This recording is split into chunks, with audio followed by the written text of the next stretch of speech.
वीबी Excel में हम बहुत सारे प्रोग्राम बनाते हैं और यूज़र को यूज़ करने के लिए दे देते हैं। जैसे कि ऑटोमेशन टूल बना दिया, कुछ भी किसी एक्टिविटी को ऑटोमेट करने के लिए, रिपीटेटिव टास्क को बार बार करने के लिए। बट हम उसकी सिक्योरिटी को कभी कभी भूल जाते हैं। सिक्योरिटी के लिए क्या, जैसे यूज़र फॉर्म होती है कि कुछ स्पेसिफिक यूज़र ही उसको एक्सेस कर पाए, अनऑथोराइज्ड एक्सेस से हम बच पाए। अगर पासवर्ड प्रोटेक्टेड कर दिया तो जिसको भी पासवर्ड पता होगा हर कोई यूज़ कर सकता है।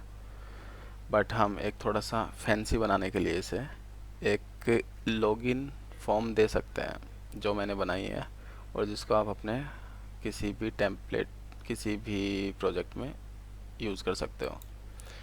ये है, जैसे ही आप एक्सेल ओपन करते हो, कोई भी ऑटोमेशन टूल ओपन करते हो, तो उसको उसमें अंदर जाने से पहले आपसे यूज़र पासवर्ड मांगता है। मान लो मेरे को यूज़र पासवर्ड नहीं पता, तो ये आपको फॉर्म के अंदर ही नहीं जाने देगा।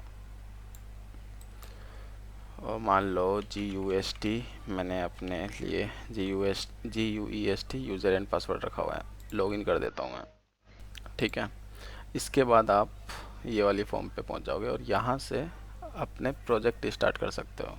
रिसेट बटन पे कुछ दूसरे कोड लिख सकते हो, एग्जीक्यूट पे एग्जीक्यूट लिख सकते हो, और यहाँ से मैनेज कर सकते हो। बट ये क्या, हमने इसमें भी कुछ स्पेसिफिक एक्सेस दिए हुए हैं। सिर्फ एडमिन ही ऑथराइज्ड है यूज़र को ऐड करने के लिए या फिर मैनेज करने के लिए। नया यूज़र ऐड करना है हमें या फिर पुराने यूज़र को के एक्सेस चेंज करना है, सिर्फ एडमिन ही कर सकता है। इसको बंद कर देते हैं और मैं दोबारा से इसी फॉर्म को एडमिन से ओपन करता हूँ। इसको बंद किया मैंने और इसको ओपन करता हूँ एडमिन यूज़र पासवर्ड से। एडमिन ही मेरा यूज़र है, एडमिन ही मेरा पासवर्ड है। लॉगिन किया, ओके हो गया, ये सब सेम रहेगा। यहाँ से अब मैं यूज़र मैनेज कर सकता हूँ। चाहूँ तो नए यूज़र ऐड कर सकता हूँ, चाहूँ तो पुराने यूज़र को मॉडिफाई कर सकता हूँ। जैसे मैं एंटर करके देखता हूँ GUEST। GUEST मतलब गेस्ट है हमारा, गेस्ट सिर्फ ये देख सकता है, कुछ एग्जीक्यूट नहीं कर सकता। और एडमिन अगर हमें बनाना है तो एडमिन बना सकते हो और मॉडिफाई यूज़र करके इसको सेव कर सकते हो। बट हम नहीं बना रहे अभी, अभी गेस्ट ही रहने देते हैं। मान लो हम कोई दूसरा यूज़र सर्च करते हैं, जैसे कि यूज़र 1। अगर यूज़र नहीं है ऑलरेडी तो ये बता देगा कि कोई यूज़र नहीं मिला हमें, तो यूज़र 1 के नाम से हम यूज़र एंट्री कर सकते हैं। यूज़र 1, पासवर्ड भी यूज़र 1 ही कर देते हैं इसमें, नेम यूज़र डमी, और ईमेल आईडी NA, और रोल कर देते हैं हम इसका यूज़र ही कर देते हैं। यूज़र ऐड हो गया। अगर इस यूज़र 1 को हम दोबारा से करेंगे तो ये एक्सेप्ट नहीं करेगा, क्योंकि ये बताएगा डुप्लीकेट यूज़र है। NA और कुछ भी कर देते हैं, add user, user already exist. User already exist है तो मतलब हमें इसे मॉडिफाई कर सकता है यूज़र 1 सेम वे। खैर क्लोज कर देते हैं अब इसको। इसके बाद आता है ये फंक्शन वर्क कैसे कर रहे हैं सारे के सारे। मैं इसका VBA कोड खोलता हूँ।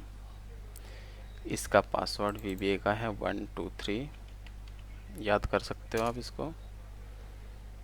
और यहाँ पे चलते हैं। ये देखो, यहाँ पे 3 हमारी शीट है। एक शीट को मैंने वेरी हिडन किया हुआ है, ये आपको नज़र नहीं आ रही। सारा खेल हमारा इसी पे चल रहा है, जितने भी यूज़र स्टोर हो रहे हैं यहाँ पे हो रहे हैं स्टोर।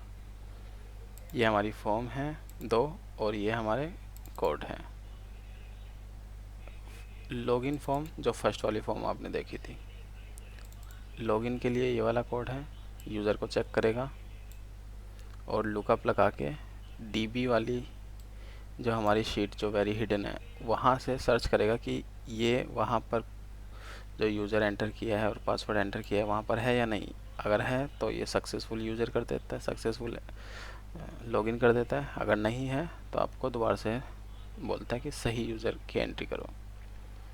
फिर आते हैं हम यूज़र फॉर्म पर। यूज़र फॉर्म के लिए ऐड यूज़र पर ये वाली कमांड है, क्लोज पर ये वाली कमांड है, और आफ्टर अपडेट क्या करना है, ये वाली कमांड है, और जैसे ही ये लोड होती है उस पर ये वाली कमांड है हमारी।